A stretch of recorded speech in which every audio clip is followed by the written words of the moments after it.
All right, I'm sure everybody knows that one person in their life that is just absolutely the most sanctimonious piece of garbage you've ever met. They cannot help but stand on a high horse and talk down to you. And it's on the dumbest stuff like, oh, you shouldn't think women are sexual. And then we'll go to a strip club. Welcome to episode 6. Again, for obvious reasons, I'm going to be spoiling the heck out of Acolyte episode 6. So if you don't want to be here for that, bye-bye. Go away. Either go watch it or just kind of bug off for the time being. I'm sparing you. So have fun. Alright, good. We're alone now. Alright, so 6 picks up with Smilo Ren over here having functionally kidnapped Osha, who, mind you, promptly proceeds to commit innumerous OSHA violations in this episode, but we're not going to go over that. But anyway, so Smilo Ren has kidnapped OSHA supposedly to convert her. Alright, decent enough plan. Let's see how it goes. Oh, apparently his plan is to get naked and take a bath, and I am not joking. This dude, knowing he's being watched, strips all of his clothes off, which we know because they won't show us a picture of him, which means he can't be wearing anything, or you'd show him in his skivvies, but no. All the way off, goes into a bath, and then when OSHA picks up his lightsaber, he's like, oh, does that feel good? Like, I'm sorry. Hello? What kind of semi-erotic garbage is going on here? First off, the framing of the shots. Clearly somebody wants to look at this dude's back and legs and just wants him to be out of his clothes. And then secondly, what does he say he enjoys doing? His sword? I'm sorry, there is some subliminal messaging going on here. But, if this were a woman doing it, if the woman was naked in the pool, you would not hear the end of it. So yeah, it's okay when we do it. Bug off. I don't want to hear any of this garbage about how Star Wars shouldn't have sexy women in it anymore because you had a dude strip all the way down for the exclusive purpose of showing off for your female audience. I don't want to hear anything about sexy women in Star Wars ever again. Fuck off. Next up, somehow, this works. I'm only mildly joking. Like, OSHA doesn't immediately stick around with the dude, but she does by the end of the episode without this guy actively demonstrating any reason to not immediately kill him. She sticks around and decides she's going to learn from him. Like, what? What? And mind you, this is at one point, while OSHA is furious at him, he points his own lightsaber to his head and says, go ahead, kill me. Like, do it, OSHA. Seriously, you've witnessed... For anyone... Okay, so for everyone who's missed this and hasn't been able to piece this together, this dude has, in front of OSHA, slaughtered what's basically her family, and then told her to kill him, and she's like, nah, I'm gonna learn from this dude instead. What? What?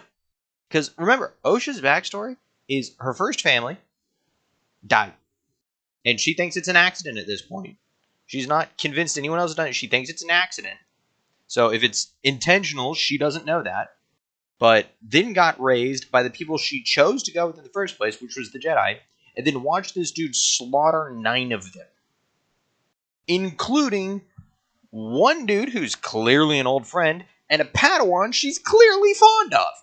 And she's gonna join this mother... Now, mind you, and then during this whole thing, like in the middle of it, while he's convincing her to stick around, he's like, oh yeah, my ship's right there. You can take it and leave, but if you want to get there before sundown, you should start swimming now. Okay, couple of problems here. First off, this dude's trying to stay hidden. And you're just going to let her leave? If she leaves, she's clearly reporting you to the Jedi. Why would you even make this an option? That ship had better be disabled. But I guarantee you it's not, because the writers didn't think of that. And secondly, we see a full zoomed out shot of the distance between where she's at on the island and the other island. It's one sandbar away. This is not a long... Like, they are in the middle of the day. This is noon when they're doing this. And the distance to swim is like 100 yards tops. What the hell do you mean it's gonna take until dark? And better yet, there is a spar from the second island that goes to the first island off the shore by about 20 feet. It's like, you barely even have to get wet to move islands. So, to make a jump over to the rest of the plot of the episode, we have Saul and May on Saul's ship, which is detached from the other part of the ship. It's put together really stupidly for a ship design. This is a horrible design. But anyways, Saul rings up the Jedi and is like, "Yep, my whole team's dead." And then his communicator fritzes out. So you're like, all right, did the message go through? I don't know. Maybe it did. Maybe it didn't. We're still in the maybe section of the Jedi don't know there is a Sith actively running around able to kill 9 Jedi in one go and evade capture. And then we cut to the Jedi, and they got the message. They know everybody's dead. So they start sending a rescue team. And in the meantime, Saul's over there, doesn't even know that May is Osha. Or Osha is May, whatever. He doesn't know that May's on his ship. He thinks it's Osha at this point. And so the only 3 survivors left from that little section, 3 people left on the planet, which is May, Saul, and the little tracker dude, who is, yes, still alive, are now on the ship, and you're like, okay, it's a ticking time bomb. May's going to kill Saul before the reinforcements get there, or something or other, or whatever. Bug off, because she clearly still hates Saul. Except she doesn't. Saul figures out it's her, stuns her, locks her in a chair, and then the reinforcements, literally seconds before the reinforcements are there, he decides he doesn't want to tell the council about the Sith, and hyperspace jumps out of the system, turning off his tracker in the process. Like, what the who is writing this story? This is so stupid. So you're over here telling me a Jedi Master who has witnessed 9 other Jedi, one of whom was his apprentice, who he is clearly very attached to, die at the hands of a Sith, and he's just not going to tell the rescue team? He's like, no. The rescue team doesn't need to know how we got our asses utterly handed to us. You know, they can go in completely oblivious to everything. You know, I have no obligation to anybody. I'm just going to leave because I feel a little annoyed right now. Are you kidding me? This is utterly ridiculous. Saul would absolutely at least tell them, dude, you're going into a trap before he jumped out. Like, he doesn't tell them anything. He doesn't even respond. He turns off his tracker and jumps. So now the only thing we have left is the Jedi rescue team lands on Kofar, and guess what? They find all the dead bodies. I'm not kidding.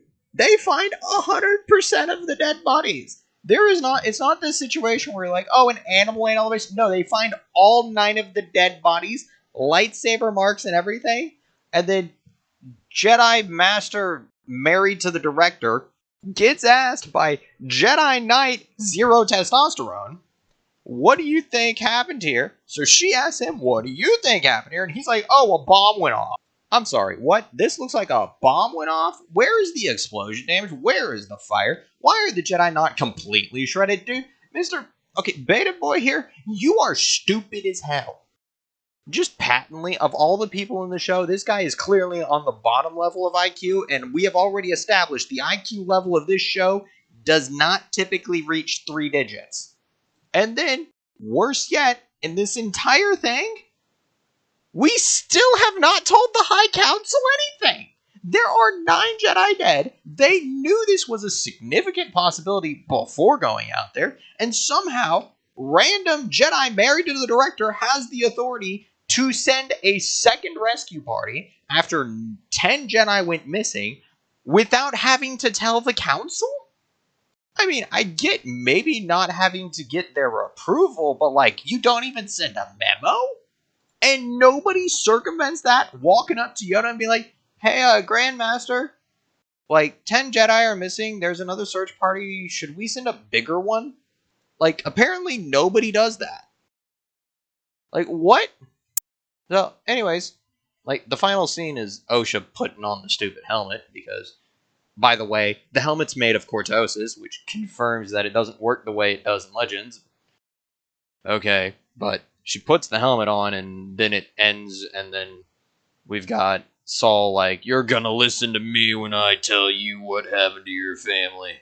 So yeah, we're back to cliffhangers, which are stupid and won't resolve well because, I mean, none of the rest of this has. So, anyways, I'm done. I'm annoyed. I'm still mad about all this. Y'all have a good night. I'm gonna go attempt to sleep now. But nope, I'm mad, so it probably ain't happening.